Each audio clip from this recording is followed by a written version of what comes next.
Bismillahirrahmanirrahim. Anak-anak sekalian, alhamdulillah kita dipertemukan kembali di kelas yang sangat dimuliakan oleh Allah. Tentu yang kita hadapi saat ini adalah satu kondisi takdir Allah, dan ini harus dijawab dengan komitmen kita untuk menjadi mujahid dakwah, orang cerdas yang berhati mulia dan ikhlas. Oke, di kelas 12 ini Ustadz akan menyampaikan dulu mata pelajaran yang akan Ustadz bawakan, yaitu sejarah kebudayaan Islam, SKI, atau juga sejarah peradaban Islam untuk semester pertama ini. Nah, anak-anakku sekalian, buku rujukan yang Ustadz pergunakan, yang mudah-mudahan kalian juga bisa memilikinya. Meskipun misalkan kalian belum dapat membeli, kalian bisa explore, kalian bisa mencari dari internet, begitu sangat mudah hari ini. Yaitu yang pertama, buku Siswa Sejarah Kebudayaan Islam, Pendekatan Saintifik Kurikulum 2013, Madrasah Aliyah, kelas 12, yang dikeluarkan oleh Kementerian Agama Republik Indonesia, cetakan Jakarta 2015. Yang kedua adalah Sejarah Kebudayaan Islam, Madrasah Aliyah untuk kelas 12, semester 1 dan 2. Penulisnya Haji A. Wahid SY, penerbit Armiko Bandung 2008. Yang ketiga adalah Ayo Mengkaji Sejarah Kebudayaan Islam untuk Madrasah Aliyah kelas 12, semester 1 dan 2. Penulisnya Nur Hadi, penerbit Erlangga Semarang 2012. Anak-anak sekalian, kita lihat dulu apa yang akan kita garap dan kita bahas di semester 1 ganjil ini. Kita pahami silabus dari sejarah kebudayaan Islam itu sendiri. Yang pertama tentu tidak bisa lepas dari kompetensi inti atau KI,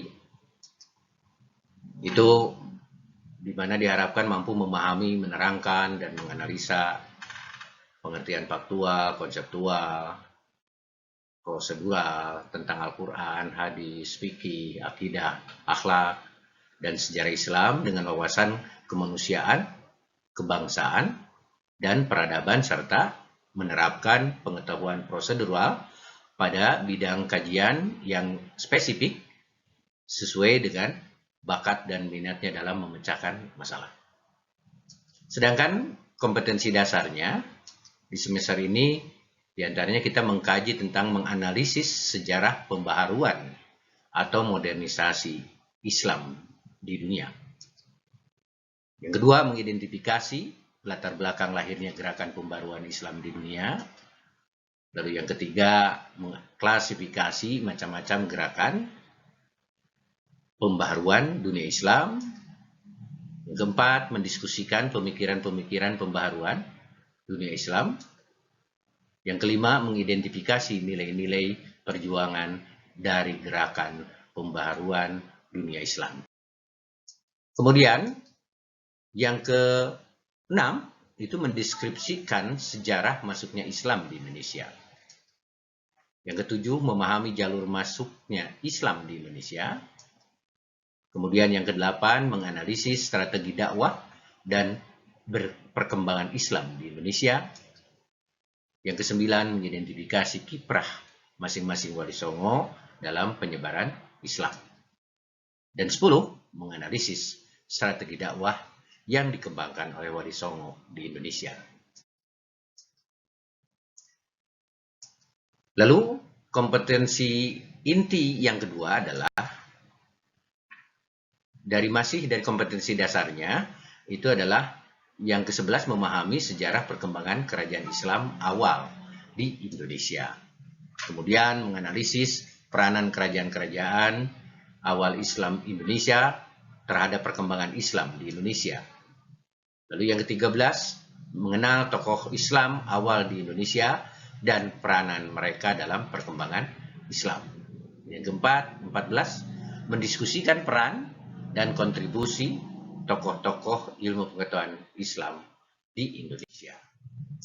Sedangkan untuk KI yang kedua, kompetensi inti yang kedua, itu diharapkan kalian mampu mengolah, menalar, dan menyajikan dalam ranah konkret dan ranah abstrak terkait dengan pengembangan yang dipelajarinya di madrasah serta secara mandiri dan mampu menggunakan metode sesuai kaidah keilmuan. Sedangkan kompetensi dasar itu yang pertama menceritakan pendekatan dakwah yang dilakukan oleh saudagar-saudagar Arab ketika pertama kali masuk di wilayah Indonesia. Kedua, menyajikan hikmah dan manfaat dari warisan peradaban dunia Islam bagi masyarakat Islam masa kini dan masa yang akan datang. Ketiga, membuat peta konsep mengenai nilai-nilai gerakan pembaharuan. Dan yang terakhir, menceritakan cara pendekatan dakwah yang dilakukan oleh Wali Songo. Materi pertama, anak-anakku sekalian, kita mulai masuk pada materi pertama, yang tentu Ustadz juga berharap kalian sambil memperhatikan juga mencatat hal-hal yang penting, supaya catatan kalian mampu membuat resume kesimpulan-kesimpulan, meskipun sedikit. Dan nanti juga Ustadz akan menyampaikan dalam bentuk PDF dari flowchart ini. Oke, sekarang apa sih pengertian istilah gerakan pembaharuan? Nah, kita tahu Harun Nasution menganalogikan istilah pembaharuan dengan modernisme. Karena masyarakat barat mengartikan pikiran, aliran, gerakan, dan usaha mengubah paham-paham adat istiadat, institusi lama, dan sebagainya itu untuk disesuaikan dengan suasana baru yang ditimbulkan kemajuan ilmu pengetahuan dan teknologi modern. Jadi Harun Nasution itu sangat cerdik dan kritis dalam memperlihatkan. Sebab sekarang terdistorsi itu sebetulnya. Jadi pemahaman pembaharuan atau modernisme itu, kalau pembaharuan itu digambarkan dengan pemahaman yang benar sesuai dengan teori, tapi terjadi pergeseran pemahaman dalam memahami modernisme. Sebab modernisme itu ternyata ada titipan-titipan laisal Islam untuk memberikan pengaruh-pengaruh terhadap umat Islam sehingga tergeser pikiran-pikirannya dalam memahami kaidah-kaidah Islam. Nah, selanjutnya gagasan ini muncul di Barat dengan tujuan menyesuaikan ajaran-ajaran yang terdapat dalam agama Katolik dan Protestan dengan ilmu pengetahuan modern. Karena konotasi dan perkembangan yang seperti itu, Harun Nasution keberatan menggunakan istilah modernisme Islam dalam pengertian di atas. Ini Azumardi Azra tahun 1996 mengatakan begitu. Jadi tentu kalau didistorsi modernisme itu terdapat dalam agama Katolik dan Protestan, tentu Harun Nasution tidak terima pengertian dalam pemahaman itu. Kemudian yang kedua, maknanya revitalisasi. Menurut paham ini, pembaharuan adalah membangkitkan kembali Islam yang murni, sebagaimana pernah dipraktekkan Nabi Muhammad SAW dan kaum salaf. Itu dikatakan dalam buku Azumardi Azra 1996. Kemudian, lanjutan dari materi gerakan pembaharuan Islam ini, anak-anakku, yang ketiga tentang kebangkitan kembali atau resurgence. Dalam kamus Oxford, resurgence itu didefinisikan sebagai kegiatan yang muncul kembali atau the act of rising again. Pengertian ini mengandung tiga hal. Kita tahu bahwa suatu pandangan dari dalam, suatu cara dalam mana kaum muslimin, cara dalam melihat bertambahnya dampak agama. Di antara para penganutnya, Islam menjadi penting kembali dalam artian memperoleh kembali prestise dan kehormatan dirinya. Selanjutnya, Yang kedua, pemahamannya, pengertiannya kebangkitan kembali, menunjukkan bahwa keadaan tersebut telah terjadi sebelumnya. Jadi artinya pernah Islam mengalami kejayaan, kemudian Islam tenggelam, lalu masuk dalam kondisi bangkit kembali. Dan jejak hidup Nabi Muhammad SAW dan para pengikutnya memberikan pengaruh besar terhadap pengertian orang-orang yang menaruh perhatian pada jalan hidup Islam saat ini. Yang ketiga, itu kebangkitan kembali sebagai suatu konsep, mengandung paham tentang suatu tantangan, ancaman terhadap pengikut pandangan-pandangan lain. Itu dalam buku Muzaffar Chandra atau Chandra Muzaffar 1988. Jadi pemahamannya tentu kebangkitan kembali ini, tentu dalam kondisi sekarang, modernisme itu pertanyaannya apakah kemajuan atau keruntuhan? Itu menjadi catatan kalian nanti dalam menganalogi dan memahami. Selanjutnya, anak-anak sekalian, apa pendorong pembaharuan Islam itu? Yang pertama, bahwa kepercayaan terhadap Barat secara keseluruhan yang dialami oleh generasi baru Muslim. Jadi, faktor pendorong pembaharuan Islam itu munculnya kepercayaan terhadap Barat. Jadi orang sekarang ke barat-baratan. Pikirannya Amrik, Eropa. Padahal justru itu bentuk Dark Age yang terjadi di Amerika, di Eropa, begitu. Tapi kepercayaan terhadap Barat secara keseluruhan yang dialami oleh generasi baru Muslim itu menjadi faktor pendorong pembaharuan Islam. Yang kedua, gagalnya sistem sosial yang bertumpu pada kapitalisme dan sosialisme. Jadi kapitalisme tidak memberikan masa depan sekarang ini, sosialisme apalagi. Sehingga sekarang kan ada upaya-upaya untuk menggeser Pancasila dengan pemahaman-pemahaman sosialisme, Marxisme, Leninisme. Itu juga bahaya yang akan melahirkan pembaharuan dalam pemikiran Islam. Yang ketiga, gaya hidup elit sekuler di negara-negara Islam. Jadi orang-orang Islam yang sekuler, bukan sekuler, tapi sekuler, itu memisahkan antara agama dan kehidupan keseharian, nilai-nilai sosial, sehingga kita tahu pernah mendengar, gak perlu katanya pakai menutup aurat, pakai jilbab, sebab menutup aurat itu adalah kewajiban di saat kita menghadap Allah. Nah ini gaya hidup elit sekuler di negara-negara Islam bisa membangkitkan, mendorong pembaharuan Islam. Yang keempat, anak-anakku sekalian, hasrat untuk memperoleh kekuasaan di antara segmen kelas menengah yang semakin berkembang, yang tidak dapat diakomodasi secara politik. Kita lihat Jakarta, itu terjadi tumpang tindih dan ingin menggeser.